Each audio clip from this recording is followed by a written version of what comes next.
Okay. My name's Robert Howells. I go by Buzz. I'm Brandi. This is Brandi, my wife.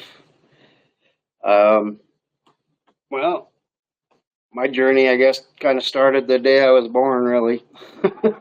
um, my mom had a Doberman when I was born, so I grew up with having, the big protective dog watching over me until I was 12 years old. Um, and even in between then, my parents had other dogs, like Springer Spaniels. We always had the Doberman, but they were always just doing a litter here or there. I kind of grew up with puppies, always on the ground. My grandpa would come out and dock the tails and do the dew claws, stuff like that. He was an old school farmer, so my parents always had him come out and do that stuff. Um, and so dogs have it's always been in my blood, kind of a calling for me. Um, I've I raised Rottweilers and bred Rottweilers, just on a small scale. It Yeah, was nothing big. Yeah, it was kind of more of a hobby breeder at that time. Uh, had a couple nice Rotties and just bred them locally. Uh, Yeah, his Rottweiler he had when I met him was like a miniature horse. Dog was huge. yeah, he was. He was a 210 pound miniature horse. He was not much smaller than a Great Dane, basketball head. His name was Harley. Very, very cool dog. Highly trained. I trained him myself. Just snap commands, all kinds of cool stuff. Very intelligent dog. Um, and then when I first met her, like I said, I was breeding him and um, had another female, and I had a few other females in between there that were Rottweilers, and it was fun. I've always enjoyed it. Always had a dog my whole life, never not had one or two at least, and just like it grew. I've always had a passion for all kinds of animals, whether it be reptiles, um, amphibians, you name it, all kinds of animals. I've had at least one of everything at one point or another, and I just always loved the dogs. And my wife got herself a AB. We was living out in Murray, and we decided, well, let's move down to St. George. And so we moved down there, and I had a Mastweiler at the time, and she had an AB, and we decided to get into breeding the ABs and the Mastweiler and stuff like that. Just small stuff for people local that liked protection dogs, wanted loyal companions, stuff like that. So we did that. We didn't sell them for a whole lot of money. Just kind of enjoyed it. It was something to do. Something for the kids to experience. Yeah, something for the kids to experience. Our kids have grown up with puppies since they were born too. Mm-hmm. um, and then we just kind of got tired of St. George, and we moved back up north, up to Clinton, up by Ogden, and we had our last litter of ABs up there. And at that time, they were getting old and stuff, and we didn't know what we was going to do for our next set of dogs or what we wanted next, because we were always considering oldies. I've been looking at oldies for probably 20 years. At least. Yeah, at least 20 years I've been looking at them and watching them and studying the Levitt line and researching online. And Oddly enough, I met my first oldie in a shelter. The first time I ever seen one before. I fell in love with bulldogs in general after seeing Homeward Bound. That was where my love for bulldogs started. The first bulldogs I ever seen, I was probably maybe eight or nine. My mom's friend had a pair of British bulldogs, just snotting all over the place and drooling. And I mean, they were pretty muscly, but smushed face. And I was like, hey, those are pretty cool. And they were, and I was like, but there's got to be something that's not so messy and nasty that just drooling all over and snorting and snotting all over you. And as time went by, I seen a few more English bulldogs, and I was like, they're not very active. You can't really do much with them, A lot of health issues. Yeah, a lot of health issues and the C-sections and all of that. And then as I got a little older and I found out about the oldies,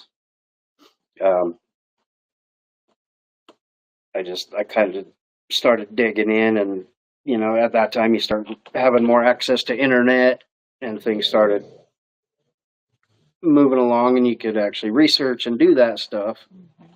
And so I started looking at oldies, and I kept telling her for years and years, once maybe all our dogs are gone and old enough, and we get us a place, let's get a couple oldies and start breeding.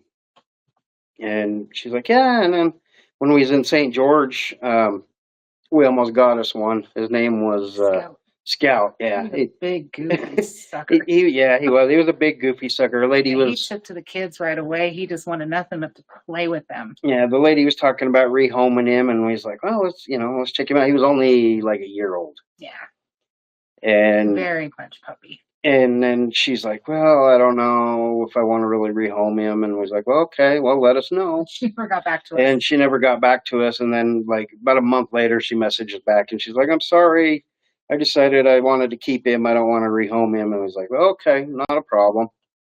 And so we moved back up north. We still had our AB and stuff. I had a last litter. Put the oldies on the back burner. Yeah, kind of put the oldies on the back burner for a little bit. And then we just, after our last litter, and we really wanted to get our kids out of the city. It was like, let's move somewhere where we can have some property. You can have your horses, for my wife, because she's a horse lover and animal lover as well. And every year we'd always come down to Richfield to go to Fish Lake and spend our vacations for 2 weeks every summer. And we'd like, I love the area. Let's see if we can find something down there. So here we are. It was about 3 months, 4 months after my AB passed that we were just standing in the kitchen talking one night, and I just looked over and I said, I miss puppies. Yeah. I missed that because for the last 3 years with Roxy and Diesel, they were just pets. Yeah. And we just loved them, and they just grew old. And when about 3 or 4 months after she passed away, that's when we really started looking into the oldies. Yeah. Started digging in, we knew what we wanted, what we were after, and that's what kind of got things going. Yeah, we started kind of reaching out to breeders and looking, and then we moved down here, and we just was like, okay, we got the property now.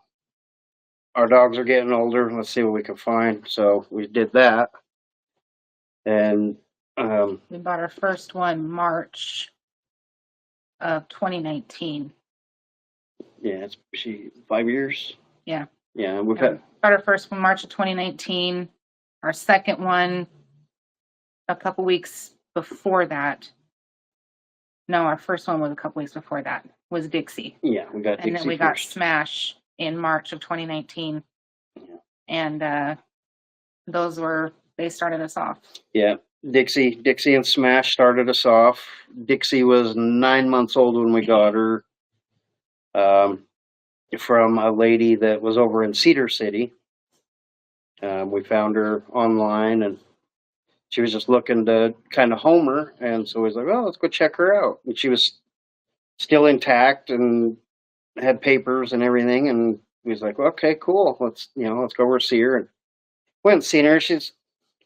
She's basically the standard, the kind of smaller 65-pound oldie, good-looking little girl. Not real muscly or anything, but great form.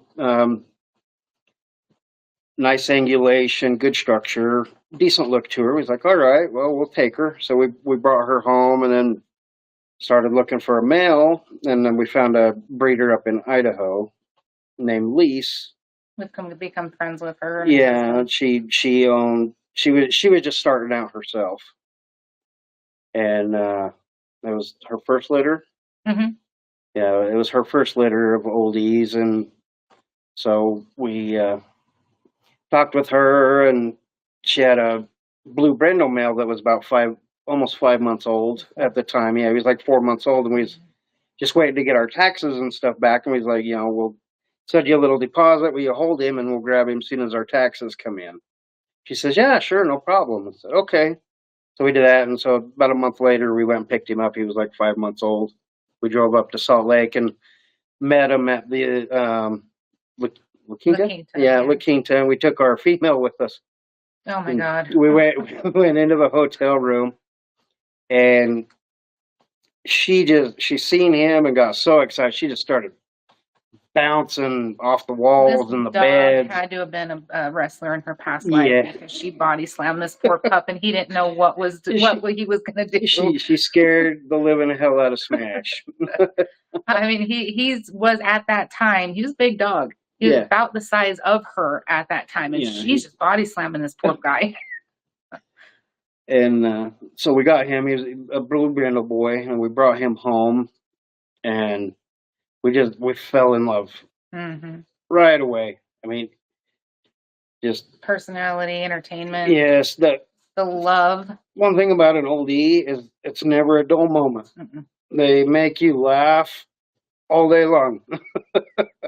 They just the personalities and like the mannerisms and everything that they do. They're a lot of fun. And they're very family friendly dogs. Yes. They really are. And versatile. You can do damn near anything with them. Yeah. And so we started with those two, and then about a month later, Lise called us, and she had another female that was actually Smash's sister. She's like, well, do you want to come and get this female from me? It's like, well, okay. Well, she's like, just give me a stud back off Smash later on down the road. And a pup off of her. Yeah, and a pup off of her. We said, okay. So we went and met her and got her, and instantly the female took to our daughter. Like, oh yeah, it was an instant kismet. And she would not let her out of her sight. Still doesn't to this day. Yeah. And so we brought her home, and then come to find out, just not too long afterwards, she ended up having not real bad, mild dysplasia. But yeah, mild hip dysplasia. So he's like, oh. So we called her and told her, well, she can't be bred. We'll fix her. We'll keep her because she's our daughter's dog now. We can't just home her and get rid of her. But I'll tell you what, you look at that dog and you cannot tell she has any hip issues at all. Our daughter has worked with her so much, from jumping on trampolines to flirt poling her. She gets her on the spring pole. That you cannot tell with that dog at all. No, you never know. If she works herself too hard, she tires herself out and she struggles a little bit to get up. But that's only if she works really hard. And so basically, as soon as Smash and Dixie was old enough, we let them at it. They naturally tied, which was great. That's what you hope for with the oldies. And they should be able to, not a problem. We let them tie, and then, 65 days later, we had a litter. Those puppies, they went like wildfire. It was kind of a rainbow litter, a little bit of everything color-wise. We don't do merles or anything like that. It's not. We don't go after color for breeding. Yeah, we're not color chasers. We're not color breeders. It just happened that they threw a rainbow litter, and by the time the dogs were 5 weeks old, they were all sold. And we was like, wow, holy crap. Okay, so during this time, we're researching other breeders. Yes, and at this time, we're researching other breeders to grow the program and find even better dogs, because we want to, get the best of the best. And he came across evolution, what, about 3 months, about a month into Dixie's pregnancy, I think. I think it was actually before we even got Smash. But he had been looking at it. But he had such a long wait list. He had a really long wait list. He's always got at least 20 people on his list. Yeah. So we, when that litter was born and they all sold, we took every single bit of that money and invested it back in. We bought outside kennels, all the rock to go with it, feeders, and then we delivered our first litter. We delivered 4 puppies. 5 came back with 5 puppies and an adult. Yeah, we left with 5 of our puppies. We went and delivered. We started in Texas and went and delivered all the way up to Connecticut. All the way clear up to Connecticut, and we was coming back to Kentucky to pick up. We had 2 dogs lined up that we were going to get from Brad Mooney over at XSB. Oh, we picked up 6 puppies and an adult. And we had 2 that we were going to pick up from Brian over at Evolution. And so we finished our trip and get over to Brad's house over there at XSB. And we knew the 2 that we were already getting, and he had a couple others. And we was like, well, okay, what do you got here? And he's like, well, hey, you guys are more than welcome to take these guys, and we'll work something out a little later or whatever else. And then I think it was when we was on the road or just before we left to go on the road, he called us, and we was looking for another adult female, which is, sometimes it's hard to find one that's still young that is breedable and whatever. And he's like, yeah, I have this girl, Fiona. She's actually the mom of the daughter you're getting. We was like, okay, cool. So we ended up picking up Fiona from him, Ghost, and Hennessy, and then a dog named Rebel and a girl named Mocha. So we left his house with 5 dogs. And then we journeyed on over to Kansas, went and met Brian for the first time. I talked to him, quite a bit, but first time we met him was when we went and I picked up my male Kansas from him. That was a pup. It was his keeper. But he's like, if somebody wants to buy him, they can buy him if they pay for him. Well, I knew what I wanted. I was willing to pay, the top dollar for the top dog. And Kansas was actually this. So we had actually bought a female from Brian first. Yeah, grab a drink real quick. Okay, go ahead. We had bought Everest.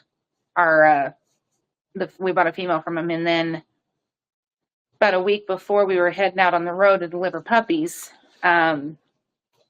he reached out to Brian and asked him if he had any, nice males available. And that's when he sent him pictures of what turned out to be Kansas. Yeah. And I said, okay, well, if we're going to do it, we got to get rid of a puppy. So, because our keeper that we were going to keep off of our Smash Dixie litter, he was nice. Kansas was much nicer. Yeah.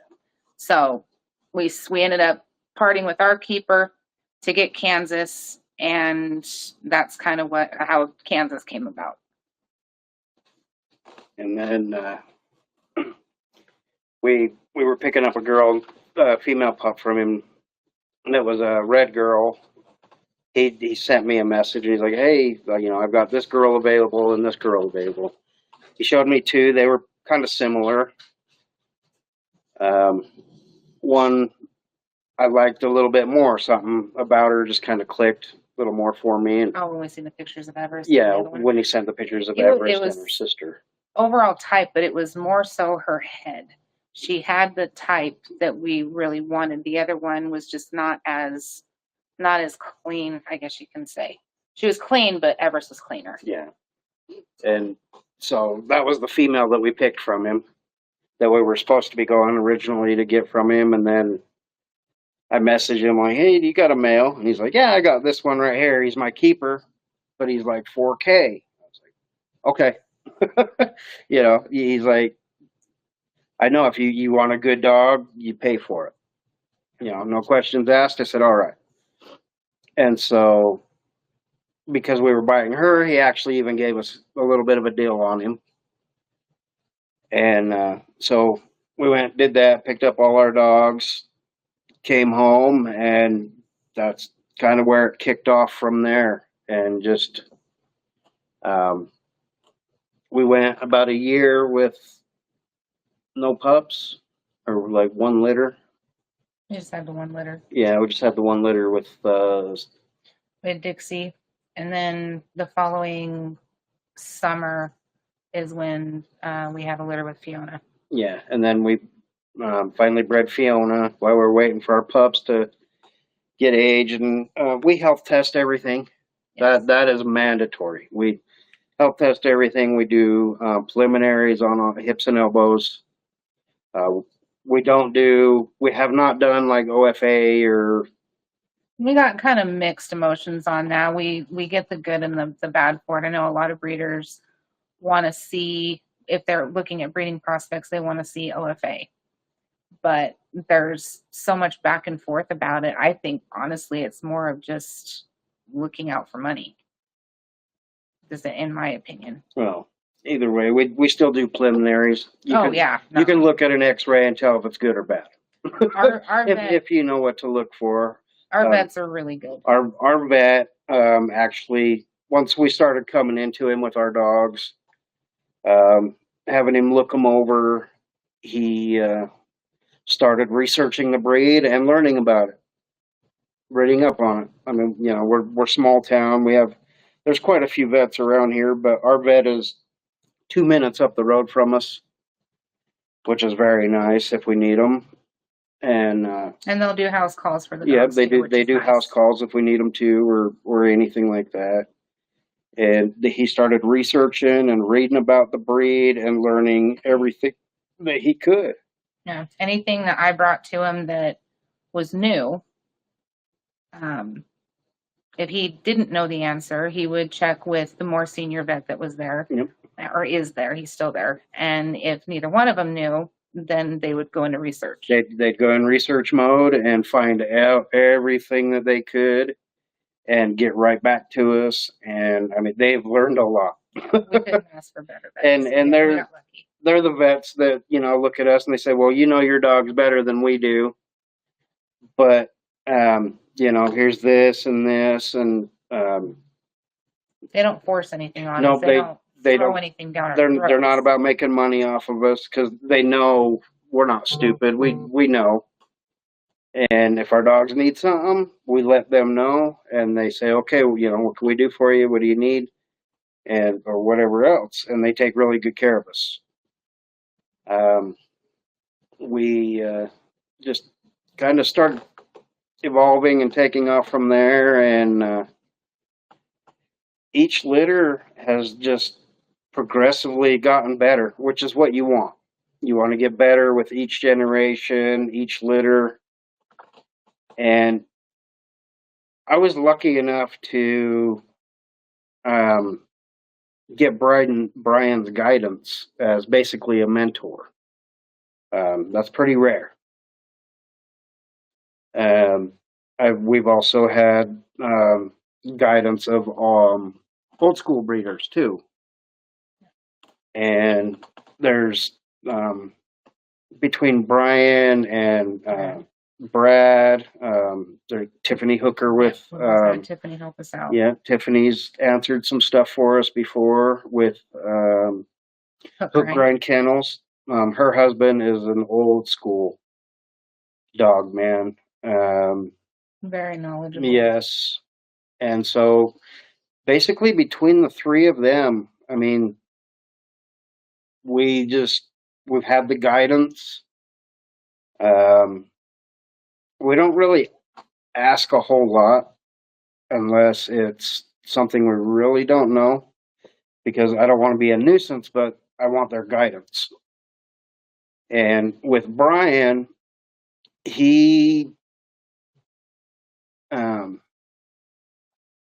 tells you how it is, and he's very straightforward and blunt. And if you ask him dumb questions, you're going to get dumb answers, and you're going to piss him off. luckily I never did that. And, you know, I was wanting to learn. Well, and he does a lot of things where when you ask a question, he'll ask what you're feeling about it is first. Yeah. And not in the beginning. In the beginning, it was all about education from him. Yes. But now it's, if we ask something that, I can't even think of something off the top of my head right now, but he'll basically kind of fill us out for it. And it's either on the same wavelength or he'll guide us to where we should be on that. Yeah. And I've been fortunate enough to get a lot of good dogs from him. I mean, he knows we're willing to pay for the good dogs.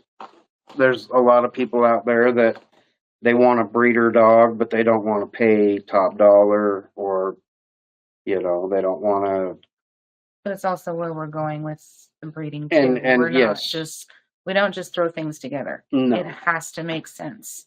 And they have to pair up nicely and give us what we're after, whether it's head size. If we need, like, a couple of our females, they've got great bodies, they've got great structure, they've got nice top line, angulation, but their head sucks. So we've got studs that'll bring that out. Mm-hmm. And we've been working on that, and then also adding a little bit more mass and bone. Yeah. And it's really been working out. When I was first getting going, Brian told me to get the book, An Eye for a Dog. And that book, I mean, you have to really look at it, but you can see the differences just in little angles and little lines and different stuff, and it teaches you what to look for. It's kind of frustrated me a little bit because being in the horse world, you look at things differently. I can't even look at a horse without looking for angles now, and it drives me nuts. But I mean, Brian will call me and he'll be like, "Hey, I've got this really nice dog. You want to come and get it?" Yeah. I got to talk to the wife real quick, but you know, I'm always first. Yeah, hold on, let me talk to the wife. You know, she's like, "Well, okay, we're gonna have to do this or this." I'm like, "Well, okay, but we'll make it work." And so we do, and we bring them in, and just I've gotten to where I can look at the dogs now, and my wife does the same, and we'll just sit there and look at the dogs, and we'll just start talking about them, and we're like, okay, so we know this dog is going to go to this dog. Look how the shoulders match. Look at the legs. Look at the structure. We pick them apart all day long. Yeah, we do. We are our hardest critics. Yes. They say, you know, a lot of people go kennel blind. That's one thing I refuse to do, is go kennel blind. I have to pick my dogs apart, and we have moved dogs on for just little stuff. If they don't match our criteria. If they don't, yeah, even if they don't match our criteria, temperament, temperament is huge. Yes, temperament here is these puppies, when they're born, our daughter goes in with these moms the day that they're born. Yeah. An hour after they're born. Yeah. Day one, hour one, our little girls in there wanting to learn and help and handle and get them on the tits and make sure they're getting their colostrum and warm and wiped down and dried, and she's all about it. Mm-hmm. It's awesome. It's something that's great for us, and she loves to train them and teach them, and it's just, I don't know, it's an amazing journey that we've been on. I mean, we've been into the oldies for 5 going on 6 years now, and we're still learning. Yeah, you never know it all. I mean, you still learn. Old school breeders still learn something. It's just a never ending evolution. It's pretty cool to watch them talk about the dogs, though. Yes. what they've seen in the past and how the dogs are today. Mm-hmm. Yeah, and the oldie world right now is in serious jeopardy, in my opinion.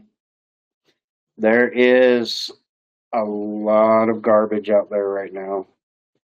Going very, very heavy wrinkle, lots and lots of allergy issues, skin issues.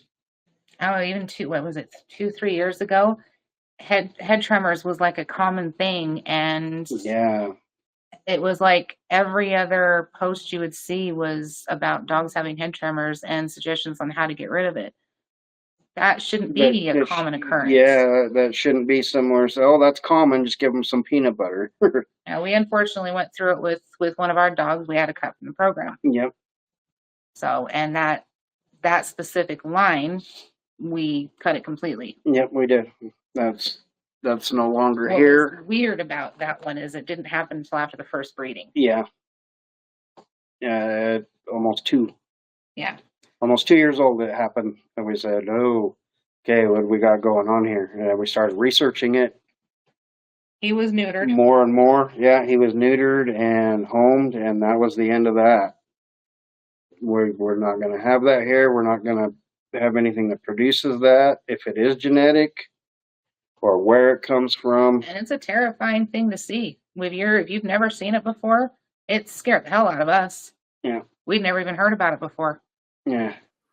It's very typical in English Bulldogs. Is it? I've heard it's typical in the ABs too. And we never experienced it with the ABs. I think Roxy actually did have one when we were living up north. Really? I got it. I recorded it. You never told me about it. Boxers and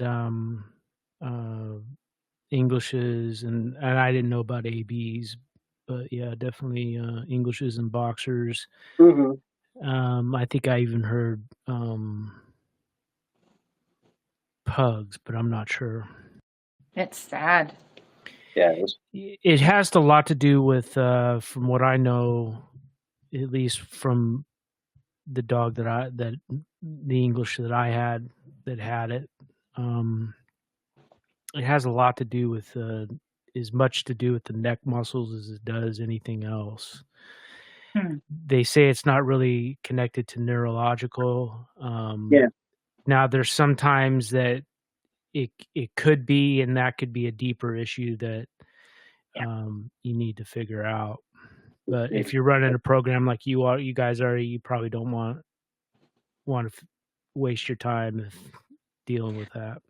Well, when it happened to him, the very first time it happened, I think it was actually the second time it happened. I recorded it, and then I took him over to the vet. Right away, yeah. I think it was the same day. Did a complete panel on him. Nothing was wrong. No, everything was like normal as could be. I thought it was a seizure. Yeah, no low blood, no blood sugar, no nothing. Everything was like normal as can be. And we said, okay, and we started looking into it more. And people are saying, well, it's common. It's like, okay, this shouldn't be. Something's definitely wrong here. So yeah, it's like the muscles. It's like a cramp in the neck, and it just tremors, and that's why they say they feed it honey or peanut butter. I had my 12-year-old English just passed away, so I still have the honey. Sorry to hear that. Yeah, the honey next to my bed, because I would wake up and I'd feel the bed shaking, and he'd be having a tremor, and I would just give him the honey, and it made him kind of looking away and concentrate by licking it, and then his muscles would relax and he'd be fine. But yeah, I mean, I know there's deeper issues with, like, say, Boxers when it comes to having actual seizures and neurological issues and stuff, and I'm sure Englishes could be victim to that as well. But I've had Englishes most of my life, and I've never had any issues with any neurological issues. That's awesome. Other issues, of course, it's not the healthiest breed, and we all know that, but Yeah, which is a shame. They're cute little buggers. Yeah. Yeah, that's why I'm so interested in the oldies, because I'm really big into the idea of composites. I really think Uh-huh. I really think the AKC needs to open up the stud books with English Bulldogs. I think a few generations of maybe putting maybe a Staffy Bull in there or something like that Mm-hmm. would would correct a lot of the issues. Yeah, help clean it up a little bit. Yeah. There's a great podcast that came out about 6 months ago. It was about the Dalmatian Project. There was Mm-hmm. Dalmatians were suffering from a urinary. All the males, like half the males, were suffering from crystallization of I've the heard. urinary tract. And so there was a really smart veterinarian, old school guy, said, "Well, shoot, what if I put, like, I think it was an English pointer. Mm-hmm. What if I cross an English pointer in there? Let me see what would happen." Well, those pups didn't have any issues, so he went back to a Dalmatian and then went back to a Dalmatian, and those didn't have issues either. So they started an official outcross project, and to the point where these dogs looked exactly like Dalmatians, and they were basically Dalmatians at that Yeah. point, but it cleared out the problem. It was enough to clean out the kidney stones that they kept having. And then the crazy thing was, and it was destroying the breed. I mean, because they weren't being able to reproduce and all that sort of stuff. So the crazy thing is the breed club was against this, and they would actually measure the spots on these Dalmatians. Oh, You would put two of them together, and the only way you'd be able to tell is the spots maybe were a little smaller or something on the ones that had a little bit of the pointer blood in it. uh-huh. And so they would actually get their measuring sticks out and measure the spots. And it was to the point where the AKC actually stepped in and said, "Enough. Yeah. These dogs are going to be registered through our registry. They saved your breed. Get over it." No kidding. Yeah. So, and this is kind of the interesting thing that I wish more. I think AKC gets shit on a lot. They do. They're a money-making machine. I get it. They have to be, but they do put a lot of money back into the system by fighting a lot of these crazy laws against breeders and stuff. Uh-huh. I think a lot of the problem is the breed clubs, and so I like the Old Englishes because they're a composite breed and they're a little more fluid. But again, as we'll probably get deeper into this conversation, I know that probably they're at the same time that could be the hindrance. Because you're talking about the wrinkles and yeah, and with this breed, it seems like everybody kind of has their own type and their own vision with it. And that's the problem. And that's the problem is, I think a lot of us breeders really need to just like all get in a room together and sit down, hash it out, come out with, they need to have a little less wrinkles so you're not having to clean their wrinkles out. The skin issues, open the nares up on these dogs. Get a little bit longer muzzle on them so that their tracheas and everything else, they can breathe good, which is one of the main reasons we went with Brian's dogs in the first place, because I was searching and searching. I wanted the best of the best. I was willing to take every single dime that we made from our first litter and dump right back into the best of the best. So basically take two decent dogs, their puppies were good. Nobody has ever complained, had one issue with them. And we learned a lot in that. And we learned a lot in that first breeding, and we knew what we wanted to go for. And so we turned around and dumped every single dime of that back into dogs from Brad and Brian. And, you know, we made nothing off of that because we put every single dime right back into the dogs and kennels for the yard and everything else. And to us, that was a big stepping stone for us. It meant a lot to us that, you know, I felt that we had some of the best dogs out there on our yard. And talking with Brian as knowledgeable and all the hard work that he put in all those years coming up with his evolution line, to me, it spoke volumes to me. And that's the direction we're trying to go. We're using him and his dogs, you know, as our foundation, but we're also trying to kind of come up with a little bit of a different phenotype look. That's just a touch more bulldog looking, but not towards the English. But not towards the English, no. And we don't want to take away from the structure, the bone density, nothing like that. And so far, we've been able to kind of do it. We would like to be to some point eventually like where you can look at a dog and you know it's an evolution. You mean in one of ours? But I would like at some point to get to that point where somebody can look at our dog and say, hey, that's a country strong. That, you know, that's an HCS bulldog. I know that. And that's what we're trying to do.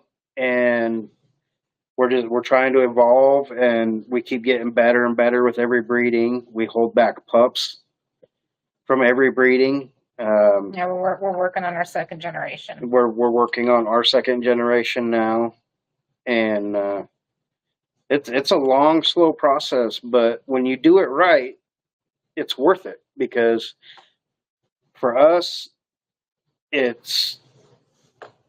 doing it for the dogs. But we're also doing it for us, because to me, we breed for ourselves. We breed for ourselves, exactly. It's very cool to create something and be like, I did that with, you know, this and this. You take and you put them together, and it's an art. It's a form of art, in my opinion. And you just get better and better and evolve more and more, and you get a better eye, and you know what to look for more and more. And it's like, well, okay, well, this one didn't work out. He's a pet home. You scrap him, unfortunately. So there's a setback. All right, well, we'll go with the next one. We've had a few of those. Yeah, there's the setbacks, and it happens. You have to be smart enough and to recognize it and willing to part with it. Yep. And that's where a lot of the newer breeders, I mean, we're not exactly old breeders by any means, but No. A lot of the newer breeders are faulting. I know that there's the kennel blindness, but they're not willing to part. They see the dog, they want to stick with the dog and breed it. And sometimes they're lucky and they get a good breeding. A lot of times they don't. Yeah. And you get a lot of them that just don't care. They're in it for a quick buck. Our dogs aren't perfect by any means, but we're working on making them. You know, we want the health, the temperament, the trainability, the all-around family dog. Yep. But if you want to take him out to go do protection, you can. We've got a couple of our dogs. You want to take him out and have him run a fast cat or cat tracks chasing the lures, they can do it. Mm-hmm. And it doesn't matter the temperature. We've got dogs in Florida. We've got dogs in Texas. Yes. And then we've got them all the way up into the extreme Northeast. Yep. Yeah. Our dogs so far, I mean, which is weird because none of them are out here on the West.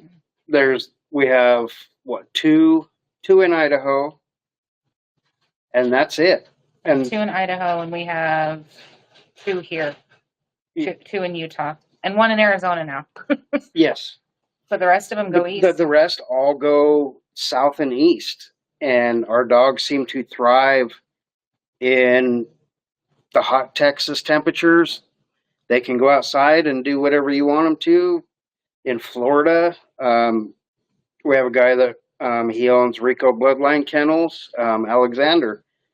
He got one of our dogs from us, and he tested the hell out of him. He tested him. He wanted to make sure that dog was going to do it, and he'd have him out there on runs in the Florida heat with a weighted collar. With a weighted collar, yeah. He put him through the ringer, and that dog was like, "What do you got? Let's do it."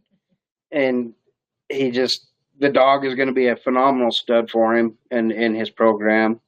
And those are the things that we like to see. Yes. Yeah, but we like seeing those with the breeders, but the rewarding stuff is when we get, just the general public, families. I guess you could say, the families. The families that want our dog, and they get this, 2.5-year-old, just solid, ripped, big bulldog, and their kid can run up there and just hug on it or sit on the floor, and the dog will just curl up right next to them, and that dog will put their life on the line for that family or child.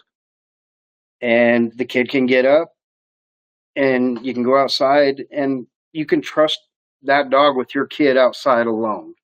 A lot of people say, you don't let your kids run around outside with your dogs. If I have a dog that you can't trust to leave your kid alone with, that's a problem. Yes. In my eyes. I mean, there's the guardian breeds that they're big, they're bulky, they can knock your kid over or whatever else.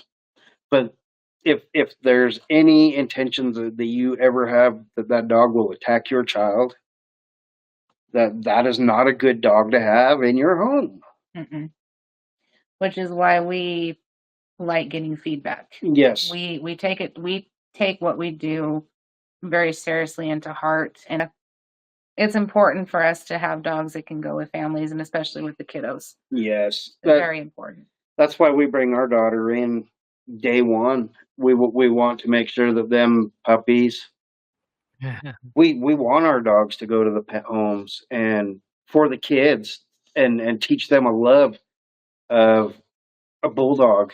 Mm-hmm. And what a bulldog should be. They should be healthy, strong, capable, family oriented.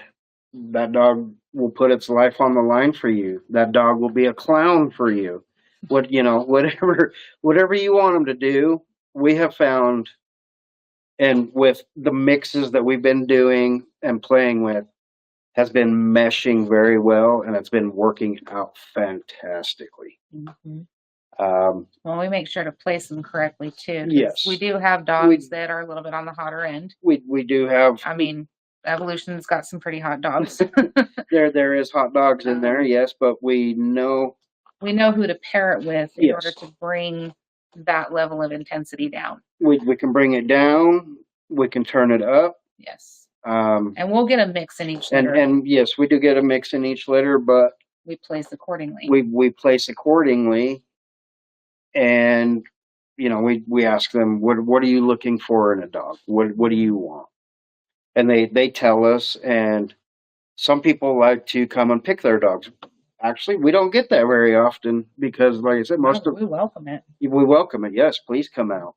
And so a lot of our dogs go to anywhere from Texas all the way clear back to New England and Connecticut. We have lots of dogs back in the Northeast. In the Northeast, yeah, in the far Northeast. Our dogs thrive in the cold as well. And it's something that just is really important to us to be able to have a good all-around dog. And we have actually had some of our dogs go on farms and be farm dogs. Mm-hmm. And cattle dogs. And they're completely blown away by this. They're like, how this dog outdoes my collie. How does that happen? I'll take this dog over my collies any day. Yeah, we had one that we were going through, kind of looking at what we had breeding stock wise, and as he grew up, he just kind of started not fitting what we were looking for. Just mainly, he had a great structure about him, but he didn't have the head. Yeah. He kind of took on more of his mother in that area, and so with that, we found a really nice family, his husband, wife, and their kids. They adored that dog, and the husband ran a cattle ranch for someone, and he took the dog with him. And he, for the first couple times that he went out there, he would just sit there in the truck and watch the collies. Until one day, he decided he was going to go out the door. He didn't want to sit and watch the collies anymore. He wanted to join them. Yep. And he took right to it. He actually that day, and he sent us a picture of it. There was a heifer that had fallen into a ditch, and they were on her to try and keep her down from breaking a leg or anything. And he was just right on top of her and held her in place. And he had gotten him to the point where he was actually going out on his own. He was able to swing left, swing right, do anything he wanted with them. And full-blown cattle dog. the dog, he enjoyed it. He loved it. And then he would go home at night and curl up with the family and the kids. Yep, he went in the house at night. The collies went out to the barn, and he would go up and sleep in his daughter's rooms at night. And during the day, he was a farm protector and cattle dog. Yeah. We thought that was pretty awesome, doing what the breed was supposed to do. Yeah. But not fighting them. He was herding them and getting them where they needed to be. And unfortunately, we got a message the other day that they were herding some bulls through a chute up and getting them loaded into the cattle trailers. Bulls, actually. And yeah, big bulls. And there was some commotion that went on, and the guy called all the dogs out, and he was the only one that didn't come out. So he jumped the fence and found that the dog had actually been stepped on, unfortunately, and his back end was so crushed that they had to put him down. Oh, and it's unfortunate that happened, and we definitely feel for the family, and we're trying to work with them on getting them in with another dog, but not to the point of wanting to replace their best friends. We're giving them their time. And is it the way he described the emotional connection that the entire family had, especially the kids? It's just heartbreaking for them to go through that. Yeah. But we also know, and they know, that it's a risk that you take when you go and do work like that. Yeah, unfortunately. And we just got that text a couple days ago. Yeah. And we were really bummed, and we gave them that dog. We had him online for sale, and as a pet home, so he wasn't real expensive or anything. But they called my wife and talked to her and said, we've got our little girls and we've got collies and we work on a ranch. We're wanting something. His wife was in love with them. And I'm gone a lot during the day, and my wife wants something that can maybe help be a little protection for the farm while I'm gone and protect the kids. And we said, come on out, check him out. And I was driving truck at that time for a construction company, and my wife was home, and they came out, and my wife messaged me. She says, this family's perfect. I said, you know what? Give him to them. Let them have him. And she did, and they've had him for a year and a half. About that, yeah. They've had him for about a year and a half, and they got him at. He was just a little over one. He was a little over a year old when they met him and came and got him, and he took right to it. Within about 3 weeks, he was a full-blown cattle dog. Just it was crazy, and we love to hear that stuff, that our dogs can do that. That, to me, that's amazing. And there's one guy in Idaho that is doing protection work and bite work with his dog. And yeah, he's graduated 2 classes, I think. Yeah, I think he's graduated 2 classes with him in the bite work and stuff. And when he first took the dog to the trainer, the guy's like, this dog doesn't have the drive for it. He doesn't have. Oh, he was downplaying this. He was Yeah. downplaying it hard. He was like, this dog ain't got it. This dog isn't going to do what you Because want. the reason why is because He wouldn't chase a ball. Yeah, he wouldn't chase a ball.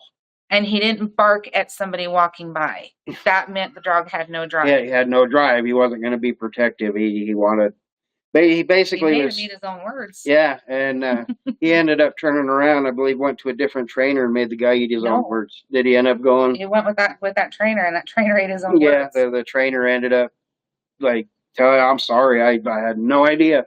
Yeah, and he's used him a lot as in promotional videos. Yeah, he's used him in a lot of his promotional videos and everything, and like it's really cool. And I have to thank Brian more than anybody for putting trust in me with the dogs that he has and letting me do my thing with them. And I'm not saying, hey, trusting that we're not going to mess it up. Yeah, and trusting that we're not going to mess up his bloodline and do messed up things with it. Next, he's been working on it for almost 20 years. Yes, he has. Yeah, it's been about 20 years now on Brian's lines. And when I first talked to him about breeding it with other lines, he's like, you could tell he was not so much for it, because a lot of people will buy 2 Evos from him and they breed the Evos. Mm-hmm. He doesn't get a whole lot of them, but there's some out there. Just because you have 2 Evos don't mean you breed them.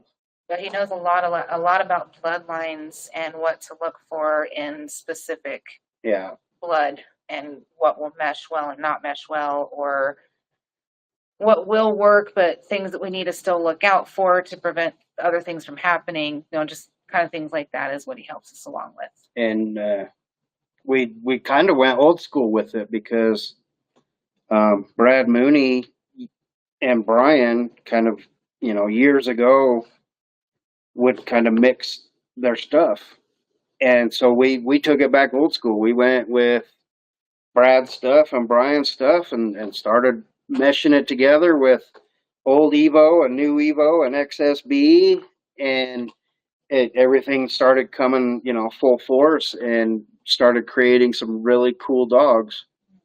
And it's just getting better and better. And like our boy Bourbon is a mixture of XSB and Evolution. Evolution, yep.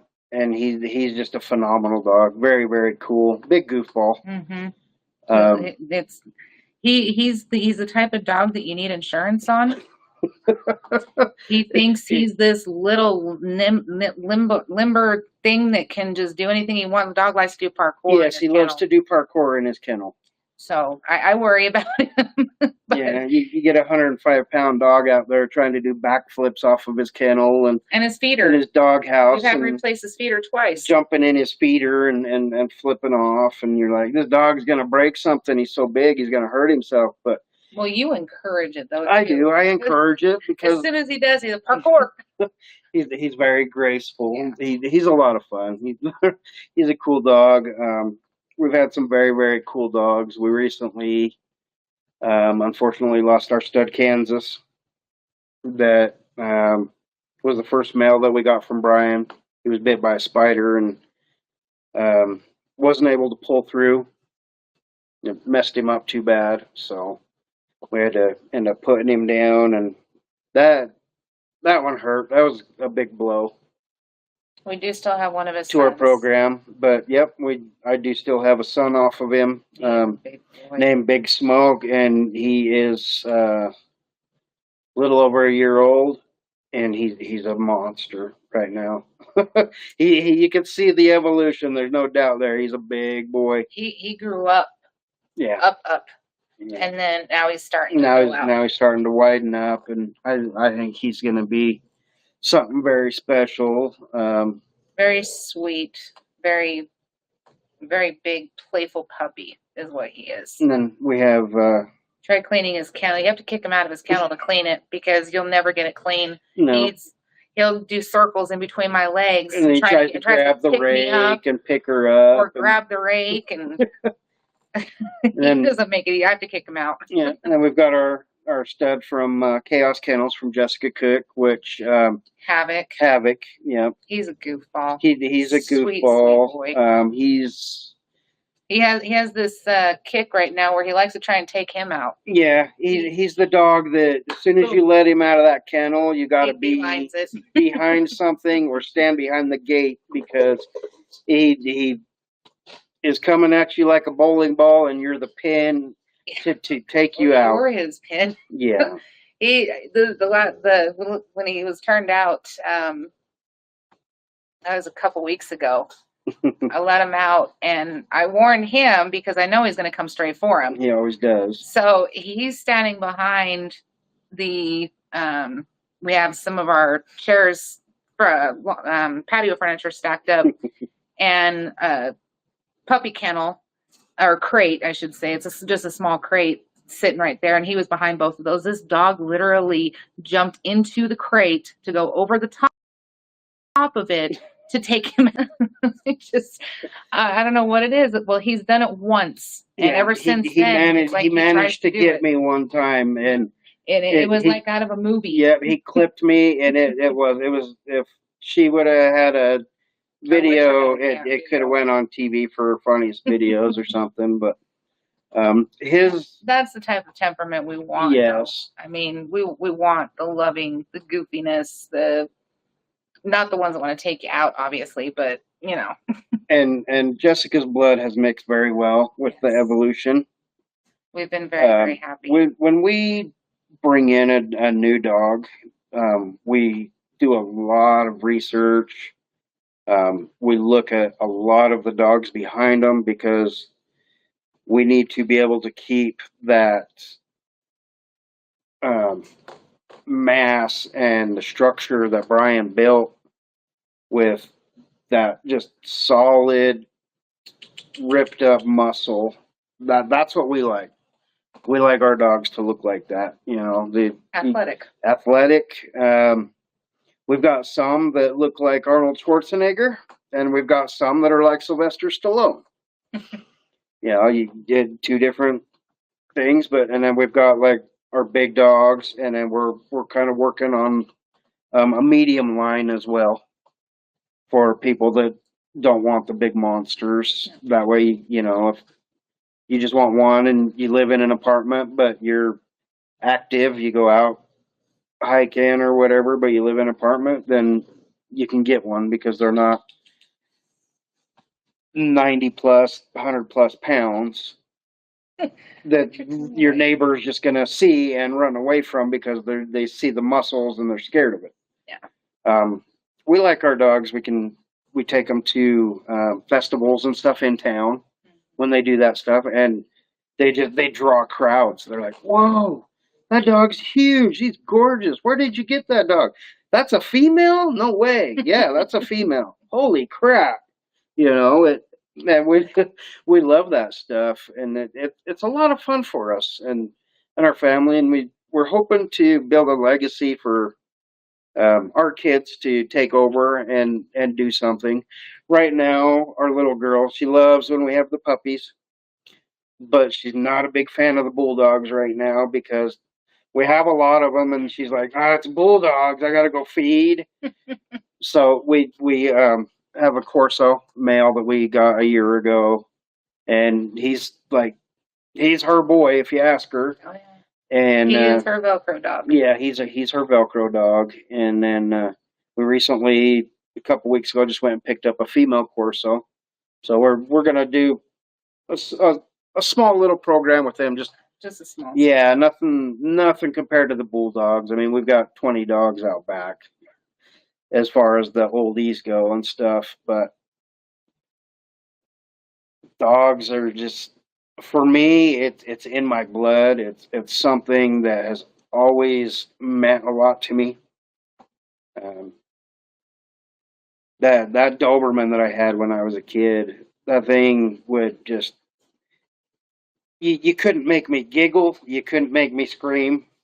The dog would take your arm off if you did. And to me, that was the best thing ever. But I would dress her up and, like throw t-shirts on her and walk her around the neighborhood as a little kid. And she was my best friend growing up. And I've always had a bond of dogs.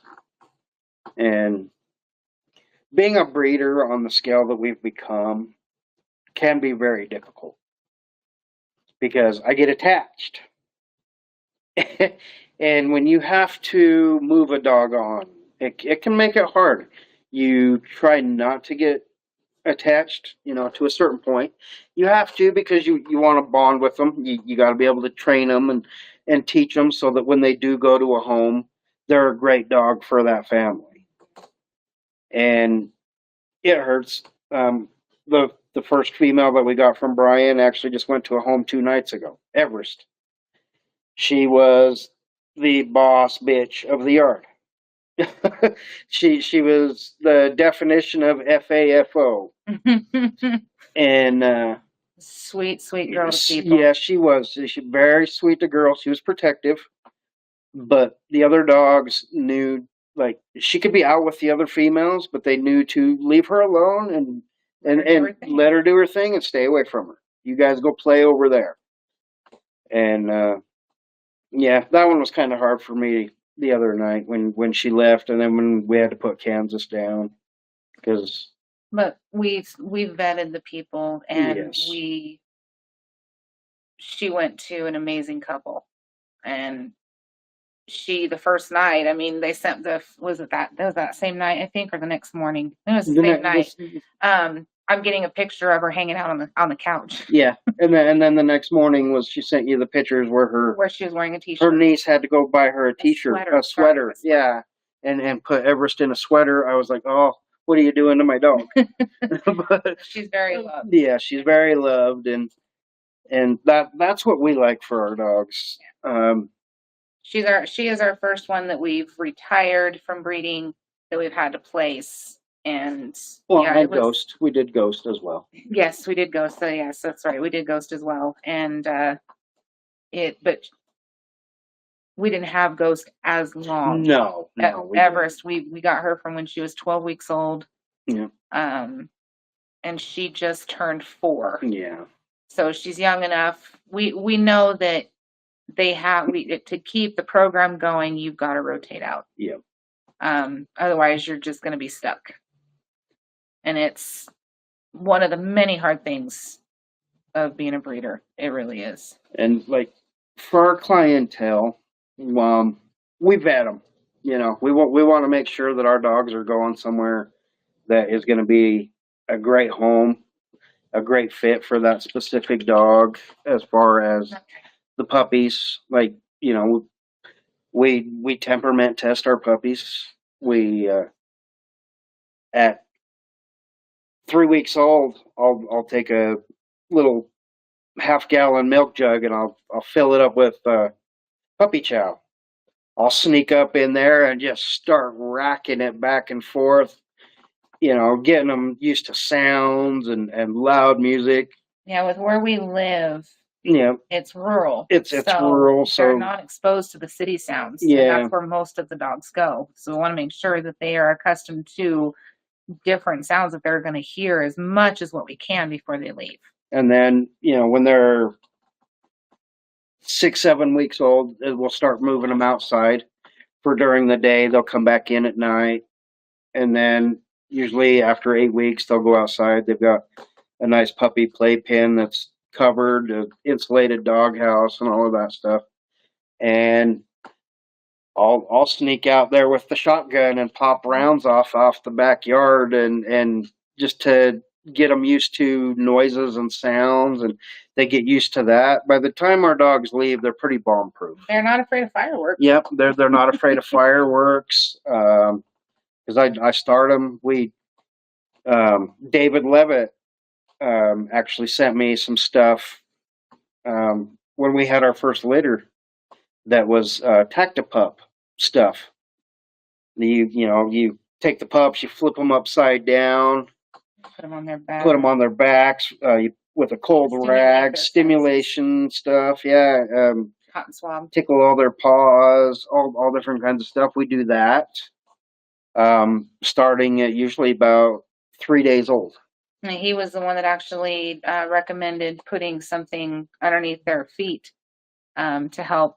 He sent him some information about a study that they were doing, and it's still ongoing, but you buy it through the doctors that are putting it on the Yeah, it's the rubber mats with the holes in it and stuff.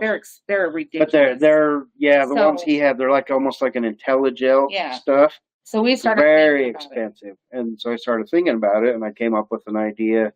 The anti-fatigue mats. The anti-fatigue mats. Let's go see what we can look over at Home Depot or Ace or something like that, and went in there and I found some that are, pretty soft, and they've got a decent size hole, but the holes are kind of leveled, so it's got like 3 different size holes, and I said, let's try it. So we went home and we've been using them ever since. 5 years of using those mats, and it's been phenomenal. We have not had issues with any hips or anything like that. It gets their legs and their feet up under them from day one. We welcome on a blanket.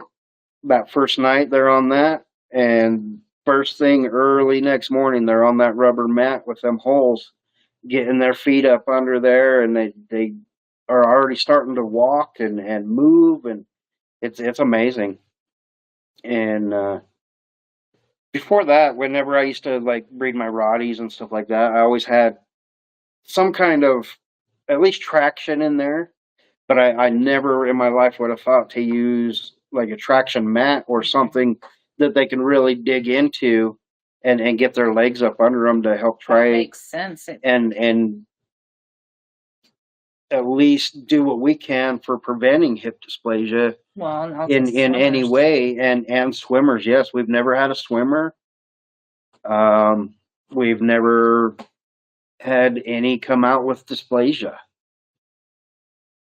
and it's been just an amazing journey. But when you have great dogs for your stock, no dogs are perfect. Things happen. Genetics come out way down the lines. But I can honestly say us putting our faith in Brian and Brad and Jessica has really meshed well and got us well on our way to our vision and where we're going with them. We have a very similar vision to Brian. I think that's why me and Brian click so well. I am nowhere near as smart as that man whatsoever. I mean, very, very intelligent. Yes, he is a highly intelligent man, very, very smart, very knowledgeable. Anytime we go out there, we spend several hours talking dogs with him. Yeah. And just, you and him talk. I sit there and soak everything in. Yeah. I listen, because not a lot of people know me because I'm just kind of in the background. Yeah. I don't talk a whole lot. But I watch everything and I listen. She sits there and listens, and she does kind of more of the customer service stuff as far as that. I mean, she's of course helping me with the dogs, helping me with the breedings, collecting, whatever we need to do, whatever needs to be done. She's right there. I've just always kind of been the voice and the face behind all of it, and I'm all right with that. Yeah, she doesn't mind it. You go to someone's house, I'm the quiet guy that sits over in the back and watches everything that's going on. I'm the quiet guy in the room that everybody says you always got to watch out for.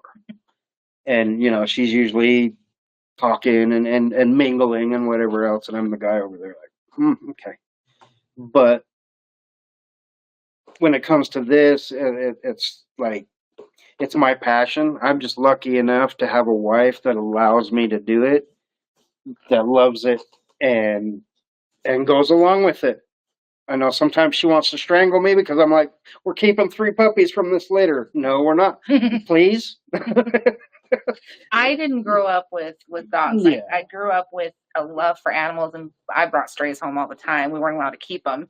But I actually even brought a stray to school one time, and the janitor let me keep it in the janitor's office until after school, and I walked the dog home with me. Couldn't keep it, but I would do that. Growing up, we never lived in a place that would allow us to have animals, unfortunately. So when I got one dog when I was 4 years old. Had to give him up when I was 5 because we had to move and we were moving into an apartment. And then my second dog I got on my 13th birthday, and I had him 9 years. Yeah, about 9 years, and I had to put him down because his lungs were filled with cancer. He was actually a coyote mix. Yeah, it was a coyote. Her lab first mix. real dog was a coyote lab mix. How about that?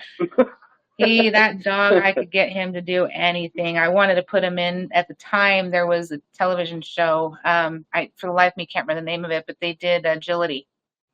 And they ran through all these different courses. And I so wanted to put him into that. I actually had him running courses to do it, but it just wasn't in the cards. But I had him for the 9 years. And when I had to put him down, I didn't even look at getting another dog until I met him.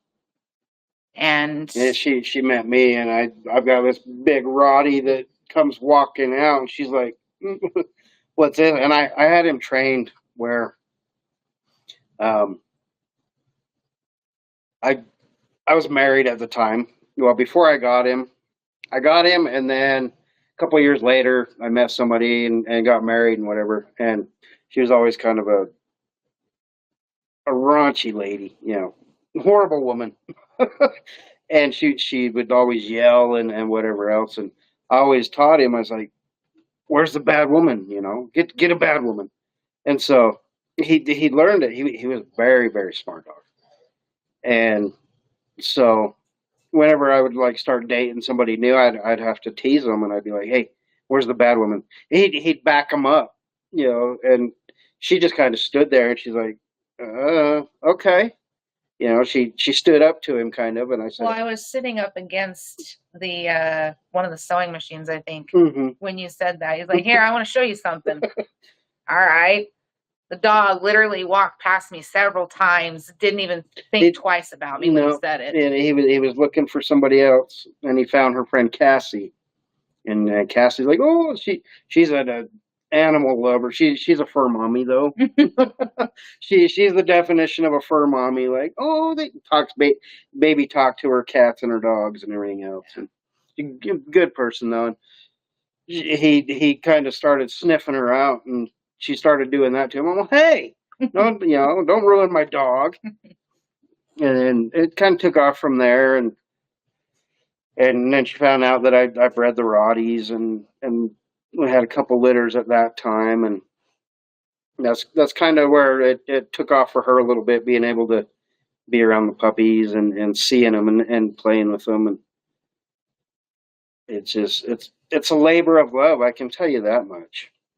Especially when you have a lot of dogs. It's a lot of work. I think a lot of people don't realize that. I never in my life thought I'd be at a scale to where we are with having, this many dogs and kennels and it's a not get rich quick thing either. No, it is not get rich quick. Everything goes back into the dogs. We put every dime we make right back into the dogs, whether it's food, shelter, anything like that.